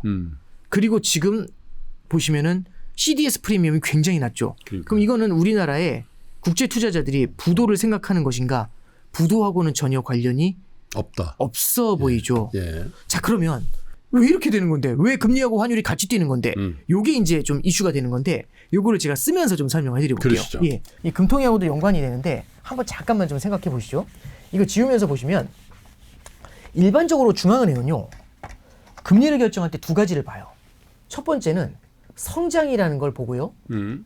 두 번째는 물가를 봐요. 이 성장을 갖다가 미국에서는 고용이라고 얘기를 하죠. 근데 이제 잠깐만 생각을 좀 해보죠. 그럼 성장이 뜨거우면은 과열 우려 때문에 금리를 올려야 되고요. 성장이 둔화되면 경기 침체를 우려해서 금리를 내려서 낮춰야죠. 부양을 해야 되죠. 예. 그죠? 그래서 성장을 하나 봐야 되고요. 두 번째 그 성장보다 어떻게 보면 웨이트가 더 높은 건 물가예요. 물가가 높으면 화폐 가치 하락에 대한 우려가 되기 때문에 금리를 올려야 돼요. 그렇죠. 근데 물가가 너무 안 좋으면은 이럴 때는 금리를 내려서 경기 부양을 해야 되잖아요. 이건 뭐 누구나 다 아는 사실이에요. 근데 잠깐만 볼게요. 우리나라는요. 한국은행에서 그 얘기를 해요. 우리나라는 IPF라는 걸 쓴대요. 이게 뭐지 했어 보니까 인티그레이티드 팔러시 프레임워크이라는 단어래요. 뭐냐면 뭔가가 여러 가지 정책들이 합쳐진 프레임워크가 있대요. 통합. 예, 뭐 일종의 그런 이런 거예요. 거요? 예. 그럼 이게 뭐지? 해서 보니까 우리나라는 미국과 같은 기축통화국이 아니기 때문에 성장과 물가만 봐서는 안 된대요. 네. 그럼 뭘 봐야 되는데? 라고 해서 보니까 금융안정이라는 걸 봐야 된답니다. 그럼 금융안정은 뭔데? 해서 보니까 두 가지가 있어요. 네. 첫째는 이게 1, 2번이니까 3번이라고 쓸게요. 첫 번째는 대내적인 금융안정인데 대내적인 금융안정을 가계부채라고 얘기해요. 이 가계부채라고 쓰고요. 사실은 가계부채의 증가를 만드는 건 부동산이에요. 부동산 시장이 불안했었을 때 부동산 시장이 불안하면 가계부채가 폭증을 하잖아요. 거기다 대고 금리를 내린다? 그럼 부동산 가격이 더 뛰면서 가계부채가 급격하게 늘어나게 되겠죠. 그래서 이렇게 부동산 시장의 불안과 가계부채의 급증이 나타나는 국면에서는 함부로 금리를 하면 안 돼요. 이게 우리나라가 갖고 있는 하나의 금융안정의 하나의 한계 중에 하나죠. 네. 네 번째가 뭐냐면 대외적인 금융안정이에요. 이게 뭐냐면 자본 유출이죠. 아까 보여드렸던 것처럼 미국은요. 기준금리가 현재 상단이 4.0이에요. 우리는 2.5예요. 그럼 미국 금리가 우리보다 높잖아요. 여기다 대고 우리가 금리를 팍팍 내리면 어쩌면 자본 유출을 갖다가 자극할 수도 있지 않을까요? 그래서 금리 내릴 때 조심해야 돼요. 혹시라도 이 자본 유출의 시그널이 나타나나.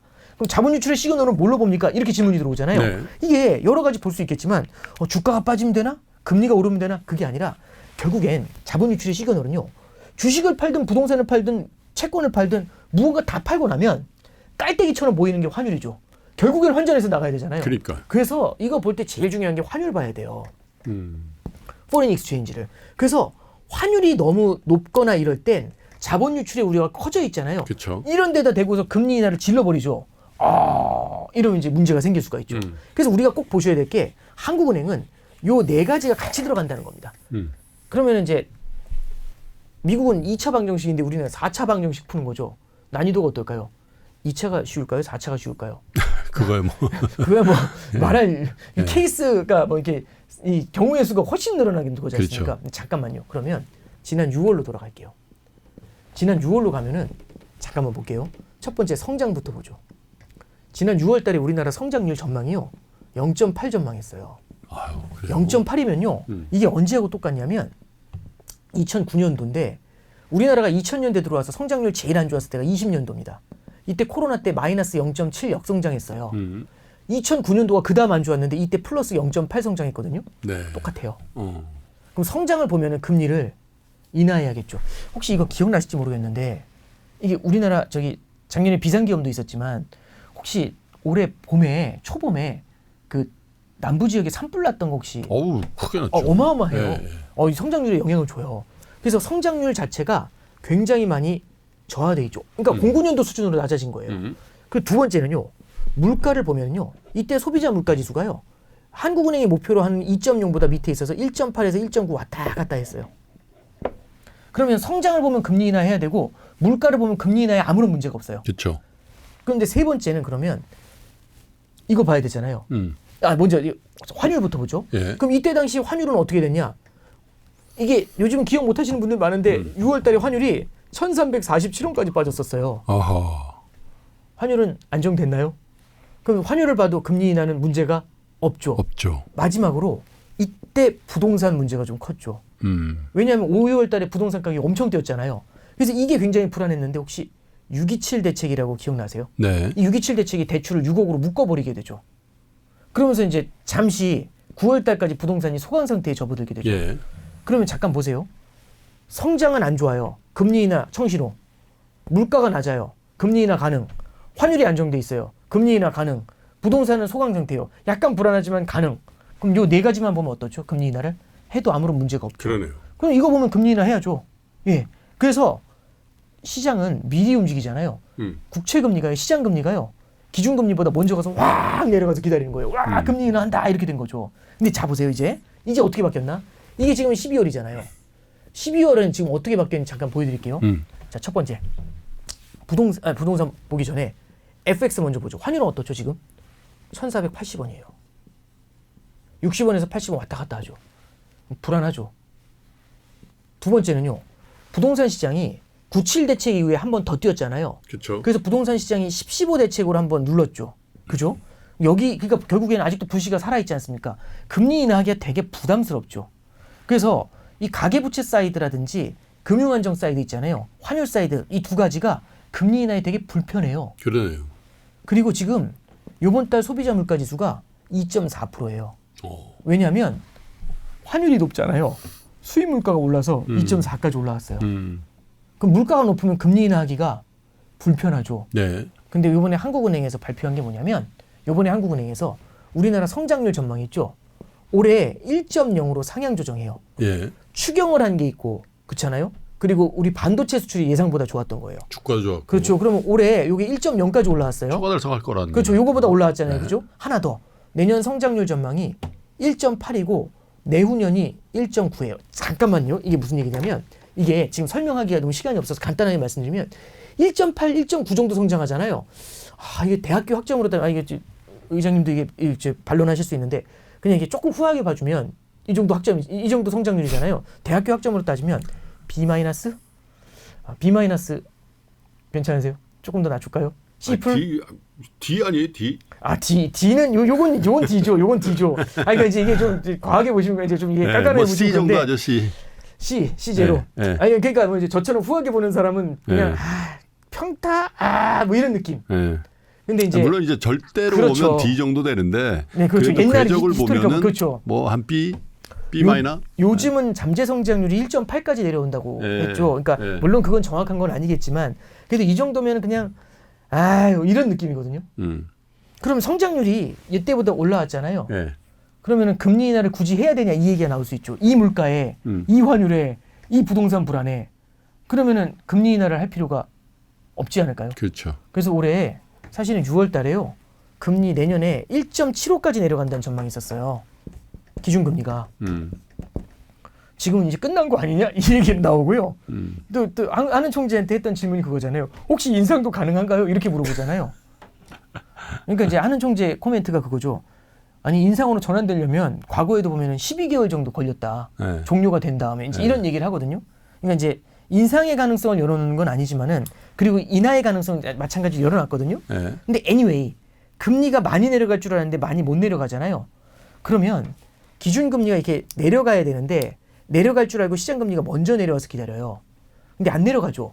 안 내려가고 그냥 쭉 가잖아요. 그러면 화들짝 놀라서 돌아와요.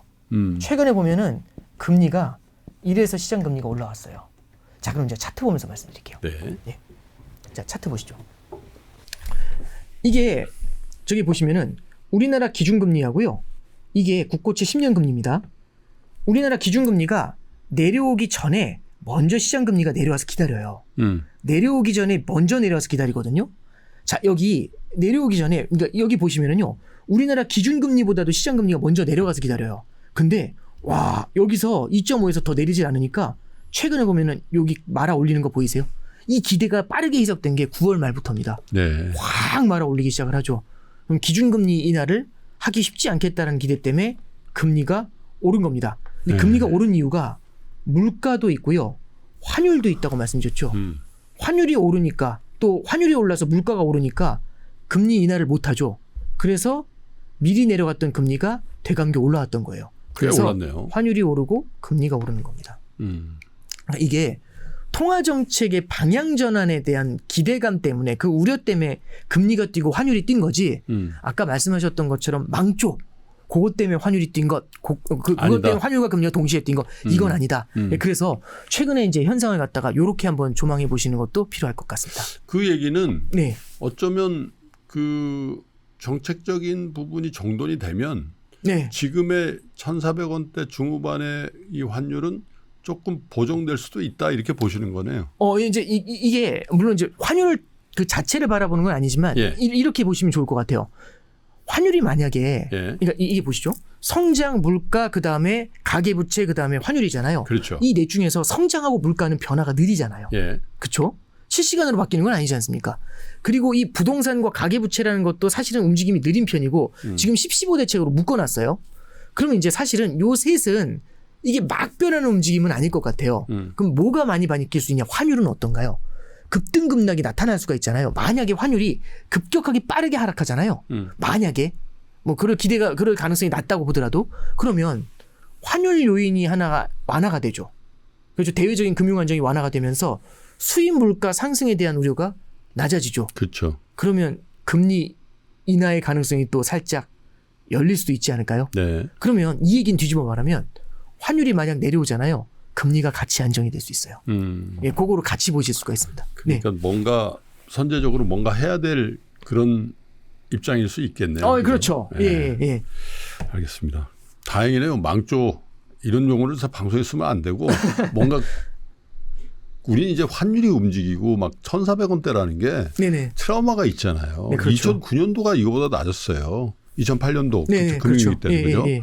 그래서 사실 뭐 외환위기 때를 제외해놓으면 제일 높은 환율인데 네네. 이걸 너무 두려움을 가지고까지 볼 필요는 없을 것 같다라는 생각도 드네요. 이제 제가 이걸 하나 좀 보여드릴게요. 이거 한번 잠깐 보시죠. 한국은행에서 11월 중순 정도에 나온 리포트인데 개인적으로 흥미롭게 봤고요. 그대로 가져왔습니다. 그냥 캡처해서 가져왔어요. 이 잠깐 보시면 GDP 대비 순대외금융자산 비중이거든요. 야, 우리 주식이 저렇게 오르면 얼마나 좋을까요? 그렇죠. 근데 잠깐만 보시면 이게 2014년이에요. 예, 2014년도 이전에는요. 우리나라가 예, 순대외금융자산입니다. 그러니까 마이너스군요. 이거는 예, 대외 채권에서 채무를 뺀 거예요. 예, 그러면 순대외 금융자산인데 우리가 마이너스예요. 이 얘기는 뭐냐면 우리가 채무가 많다는 거예요. 달러 채무가. 예, 근데 97년도가 대표적이죠. 자, 그러면 달러 채무가 많은 상태에서 환율이 뛰잖아요. 그럼 죽는 겁니다. 달러 빚인데 빚을 달러로 사서 갚아야 되는데 달러 값이 확 뛰는 거잖아요. 이게 미국에서 달러로 빌려오면 이 달러를 팔고 원화를 사서 설비 투자를 했을 텐데 그렇죠. 나중에 갚아야 되는데 달러를 사서 갚아야 되잖아요. 근데 달러 값이 2배로 뛰면 죽는 거죠. 그래서 환율이 뛰면 죽는 거예요. 이때는. 그래서 외환위기 때는 환율이 뛰면 되게 불안하다 이런 얘기 했는데 지금 우리가 대외 순채권국이죠. 순채권이에요. 그냥 채권이 아니라. 그럼 대외 순채권국인데 이게 지금 우리가 1조 달러가 넘어요. 대외 순채권이. 채권이라는 표현보다는 금융자산이라고 그렇죠. 금융자산이라고 보는 게 더 정확하죠. 혹시 뭐 그러면 대외 그냥 채권이라고 그렇죠. 그러면 뭐. 채권뿐만 아니라 네. 증권이죠. 증권. 네. 채권도 그러니까 있고 주식. 주식도 있고 네. 그렇죠. 이런 것들이 다 들어가는 건데 네. 자 그럼 보면은 이게 대외 순자산이 있는 거잖아요. 그러면 여기서 환율이 뛰면 어떻게 될까요? 대외 순자산이 있을 때는. 네. 직관적으로 보시면 이런 거죠. 그러니까 주변에 있는 많은 분들이 환율이 뛰면 우리나라 사람들 되게 걱정 많이 하잖아요. 근데 예를 들어서 미국 주식이나 미국 국채를 많이 갖고 있어요. 표정 관리죠. 그럼 환율이 뛰면 표정 관리. 그렇죠. 예. 옛날에 그런 사람 아무도 없었어요. 환율 뜨면 다 불행했어요. 그렇죠. 네? 일부 수출기업 말고 예. 민간 영역에서 이런 사람들은 예. 왜? 자산이 없으니까. 근데 지금은 800만 명 이상이 미국 주식을 갖고 있어요. 그러니까 이게 서학개미의 힘이라는 얘기도 하는 거고 하나 더 말씀드리면 기업들도 관세를 피하기 위해서 해외 투자를 늘리고 있잖아요. 그리고 거기서 번 돈을 안 갖고 와죠. 예, 그렇죠. 그러니까 네. 기업들이 해외 자산들이 해외 공장 지은 것도 해외 자산이지 않습니까? 그렇죠. 그것도 일종의 달러 표시 자산이 될 수 있지 않을까요? 예, 그래서 우리가 약간 국가 전체의 대차대조표 관점에서 대외 순채권이 많다는 거. 그러니까 이제 채무도 있지만 채권이 더 많다는 거잖아요. 그러니까 이제 그 관점에서 한번 바라볼 필요가 있다라는 거죠. 그래서 환율이 뛰는 것 자체가 과거하고는 주는 충격이 다소 다를 수 있다. 예. 예, 그 관점에서 좀 하나는 보실 필요가 있어요. 근데 이게 잠깐 보시면 이게 일본도 그렇고 우리나라도 그렇고 생산성이 떨어지게 되면서 국내 투자 수익률, 해외 투자 수익률 비교해 보면 국내 투자 수익률보다 해외 투자 수익률이 높아요. 우리나라 금리가 해외에 있는 금리보다 낮아져 있잖아요. 그러면 이런 기간이 일정 기간 지속되죠. 그럼 해외 투자가 늘어나요. 그래서 일본도 이미 90년대 후반부터 해외 투자를 많이 늘렸거든요. 그래서 잠깐 보시면 일본이 2000년도부터입니다. 2000년도 보시면은 GDP 대비 순대외금융자산이 쫙 늘어나는 거 보이시죠? 예. 예. 죄송합니다. 쫙 늘어나는 거 보이시죠? 우리도 2014년부터 플러스 전환해서 15년부터 그려놓은 거 보면은 빠르게 늘어나는 거 보이시죠? 요게 지금 되게 최근에 빨리 늘었잖아요. 마치 일본의 2009년도하고 비슷해요. 그럼 앞으로는 어떻게 될 것인가? 네. 더 늘어날 것 같지 않으세요?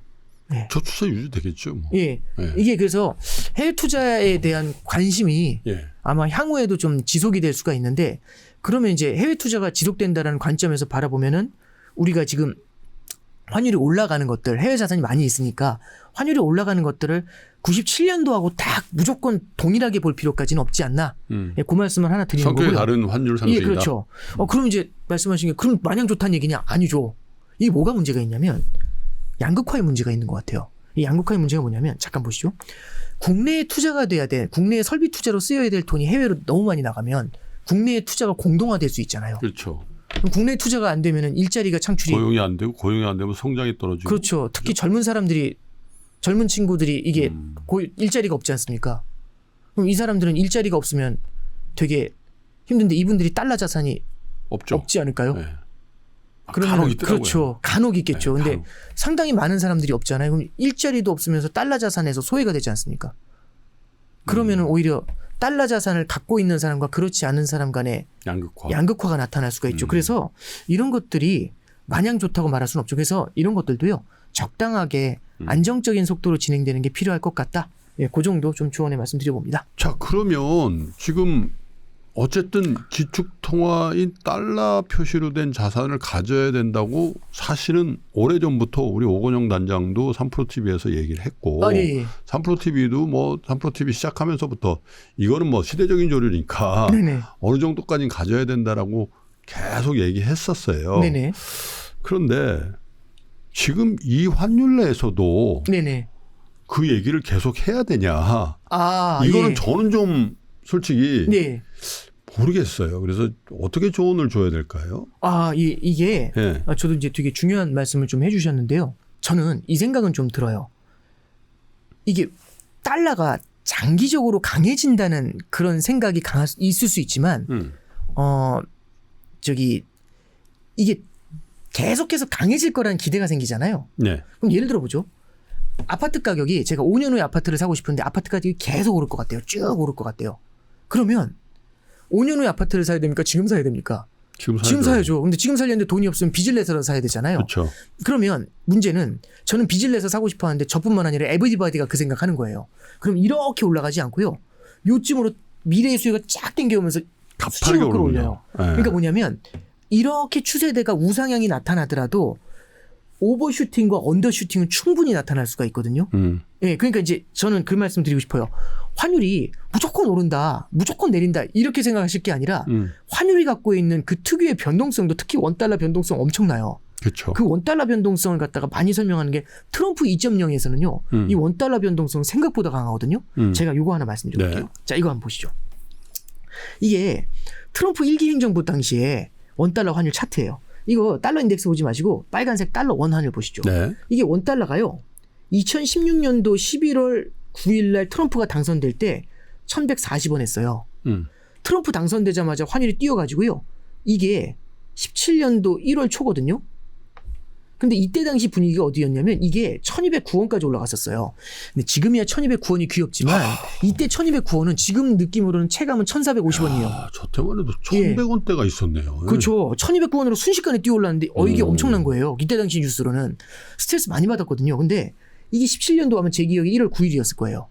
하나 기억해서 말씀드리면 17년도에 1월 20일 날 트럼프가 취임을 해요. 이때는 당선이 됐고 이날 취임을 하거든요. 이때 나왔던 얘기가 트럼프가 취임하기도 전에 환율이 이렇게 뛰는데 취임하면 어떻게 되겠냐고. 그럼 당연히 더 올라갈 것 같지 않으세요? 그래서 이때 전망이 1250원 전망이 나왔어요. 네. 이때 1250원이 지금으로 따지면 1500 느낌이에요. 그렇죠. 더 높은가요? 그러니까 어쨌든 이때 1250원이면 다 이랬거든요. 그러면 환율이 더 뛸 거 아닙니까? 트럼프 취임을 하면. 그런데 와, 그날이 고점이더라고요. 달러가요 쫙 빠져요. 17년 18년 초까지. 이게 18년도 4월이거든요. 18년도 4월 달에 어디까지 빠졌냐면 제 기억에 1054원까지 빠졌어요. 이때 또 뭐가 있었냐면 판문점 선언이라고 해서 대북 리스크 완화된다 이 얘기도 있었어요. 맞아요. 그럼 환율이 1년 반 동안 빠졌고 이때 트럼프는 달러 약세 좋아한다 이랬거든요. 그럼 거기 대북 올라요. 리스크 완화잖아요. 그럼 환율이 세 자리 볼 것 같지 않으세요? 그 기세죠. 그랬어야 되는데. 예, 그렇죠. 그 기세죠. 그런데 이게 1차 미중 관세, 2차 미중 관세, 3차 미중 관세 전쟁이에요. 그리고 이게 코로나입니다. 1298원 갔어요. 요때 달러 들이부었다는 얘기 기억나시죠? 양쪽 하나로. 와 하고 폭포처럼 쏟아지지 않나요? 폭포처럼 쏟아져가지고 트럼프가 21년도 1월 말에 떠나거든요. 그러면 처음과 끝을 연결하면 비슷해요. 그러면 이제 여기서 이제 질문이 나오는 거죠. 트럼프는 달러 약세였습니까? 강세였습니까? 스퀘어네, 스퀘어. 스퀘어니까요. 그러니까 이게 참 어렵잖아요. 그러니까 이게 무슨 말씀이냐면 스퀘어도 이런 스퀘어가 있는 거고 네. 이런 스퀘어가 있는 거잖아요. 네. 후자의 스퀘어인 거죠. 근데 진짜 트럼프 때문에 저도 이때 아직도 기억이 나는 게 너무 힘들었던 게 올라가면 계속 올라갈 것 같아요. 내려가면 계속 빠질 것 같거든요. 이때의 기억이에요. 그럼 지금 어떤 생각이 드실 거냐면 구닥다리 얘기하고 앉아있냐. 이게 올해 차트죠. 작년도 11월 5일이에요. 와, 이제 저는 트럼프 1년밖에 안 된 거 진짜 꽤 오래된 것 같은데 그러지 않나요? 이게 작년도 11월 5일인데 네. 환율이 1390원 정도 했어요. 네. 1380원 좀 넘었거든요. 네.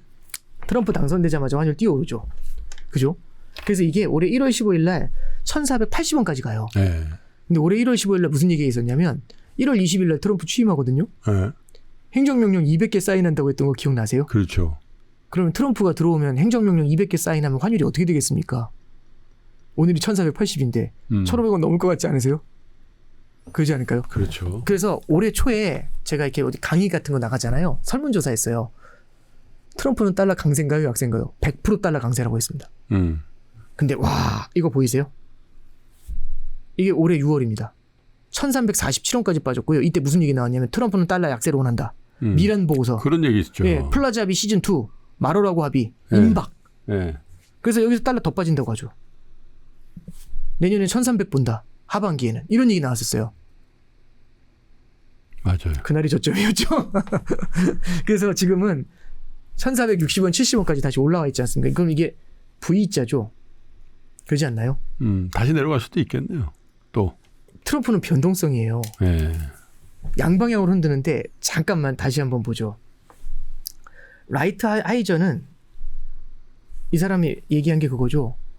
미국으로 너무 많은 자본이 들어오는 게 달러 강세를 만들게 되고 이 달러 강세가 미국의 무역 적자를 해소하지 못하게 만들어서 태생적으로 미국의 경제가 특히 제조업이 무너질 수밖에 없게 만들었다. 이걸 해결하기 위해서는 달러 강세를 되감아야 된다. 미국이 고평가된 통화를 갖고 있다. 이 얘기하고 있죠.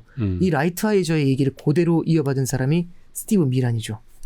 그래서 뭐라고 했냐면 달러 해외 투자가 너무 해외에서 자꾸 미국으로 투자가 늘어나니까 자꾸 금융자산 투자하잖아요. 그래서 올해 한 초에 한번 떠들썩했잖아요. 뭐냐면은 수수료 부과한다고 토빈세 부과한다고 그 얘기 했잖아요. 그렇죠. 네. 저 내년에 한번 또 나올 것 같은데요. 이게 잠깐 보세요. 재화가 미국이라는 국경을 넘어올 때 관세를 때리고 있죠. 그렇죠. 국경을 넘어올 때 재화가 사람이 넘어올 때 비자에 수수료 때린다고 하죠. 500만 불인가 뭐 그렇잖아요. 자본이 넘어올 땐 아직 안 때리고 있죠. 네. 약간의 수수료? 토빈세에 대한 얘기가 그러니까 이게 부과한다가 아니라 달러 강세가 너무 심해지잖아요. 이런 거 보여줄 수 있죠. 그리고 아까 말씀드렸던 것처럼 대법원 관세 얘기 처음에 시작할 때 말씀드렸잖아요.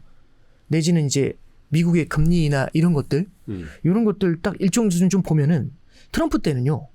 환율이 한 방향으로 막 치고 올라가는 것보다는 진짜 양방향의 변동성을 되게 많이 주는 경우들이 제 경험적으로는 좀 있었던 것 같아요. 그래서 아까 이제 그 김프로님께서 조금 지금 달러 투자하는 게 맞냐라고 이제 말씀하셨잖아요. 그러면서 약간 좀 뉘앙스가 불편한 뉘앙스셨잖아요. 그렇죠. 네. 왜냐하면 트럼프는 변동성이라는 걸 아셔서 그래요.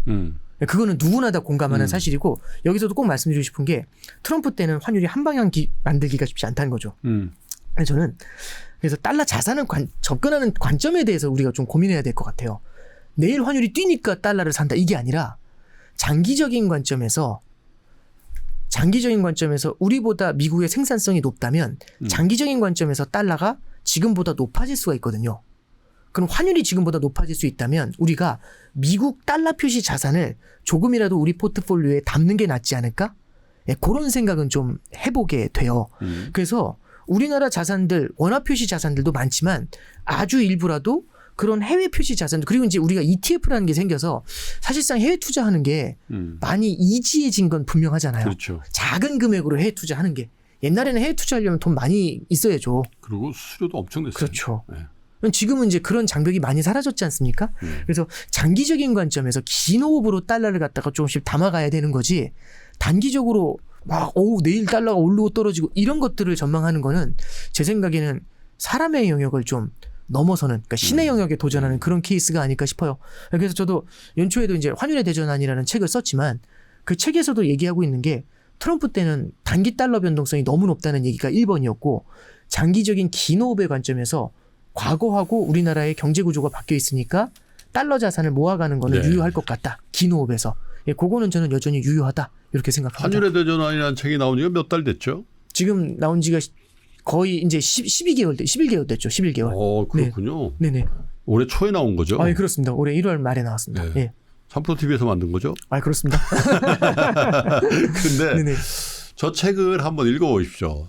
저 책을 읽으면 지금까지 우리 오건영 단장하고 제가 얘기했던 이 환율의 의미와 또 환율의 대전환이라는 저 책 제목이 시사하고 의미하는 바가 지금의 금융시장 그리고 여러분들의 달러 자산을 포함한 투자의 포트폴리오를 어떻게 구성할 건지에 대한 아주 근본적인 아이디어를 제공하거든요. 그래서 제가 오늘 오건영 단장이 오신다 그래서 이건 제가 내는 겁니다, 여러분. 저희 출판사에서 낸 거예요. 그래서 책 10권을 연말이고 하니까 예. 올해 마지막 방송이잖아요. 예. 그래서 연말이고 하니까 오건영 단장이 저한테 얘기를 해서 저희가 10권을 댓글을 의미 있게 달아주신 분들을 저희가 채택을 해서 10분께 오건영 단장이 쓴 명저죠. 환율에 대전환 저 책을 직접 우송해 드리도록 하겠습니다. 아유, 감사합니다. 워낙 많이 읽히는 책이라 여러분께 드리려고 합니다. 재고가 남아서 드린 건 아니니까요. 어쨌든 그 연말이 굉장히 바쁘실 텐데 이렇게 출연해 주셔서 감사드리고요. 내년에는 네네. 아까 말씀하신 내년에 봐야 될 키워드 몇 가지 제시를 해 주셨잖아요. 예. 그 키워드가 어떤 모양새를 가지고 이렇게 금융시장에 영향을 미치고 또 진행이 되는지에 대해서 한 두어 달에 한 번 정도씩 이렇게 네네. 점검해보는 시간을 갖도록 하겠습니다. 알겠습니다. 감사합니다. 네, 감사합니다. 건강하시고요. 네, 고맙습니다. 2026년 준비되셨나요? 새해에는 투자 수익도 삶의 방향도 180도 바꾸고 싶다면 지금이 바로 그 순간입니다. 스타트 2026 위크 1 12월 13일 토요일 최장기 베스트셀러 돈의 속성의 저자이자 스노우폭스 창립자인 김승호 회장이 단 하나의 질문을 던집니다. 어떻게 투자할 것인가? 그리고 그 자리에서 당신의 생각을 뒤흔드는 실전 Q&A가 시작됩니다. 위크 2 12월 21일 일요일 저속노화의 정희원 소장 그리고 3프로TV 구독자가 사랑한 투자 전문가 윤지호 대표와 안유화 원장 여기에 데이터로 세상을 읽는 송기령 작가까지 인생 건강 투자 그리고 한국 사회 2026년을 관통할 모든 이야기가 단 하루에 압축됩니다. 얼리버드 마감 전에 위즈덤 칼리지 2026학년도 입학 등록만 하시면 이 모든 강연에 무료로 참여하실 수 있습니다. 하지만 좌석이 한정돼 있어 등록 순서대로 선착순 마감됩니다. 지금 바로 망설이지 말고 영상 아래 링크에서 확인하세요.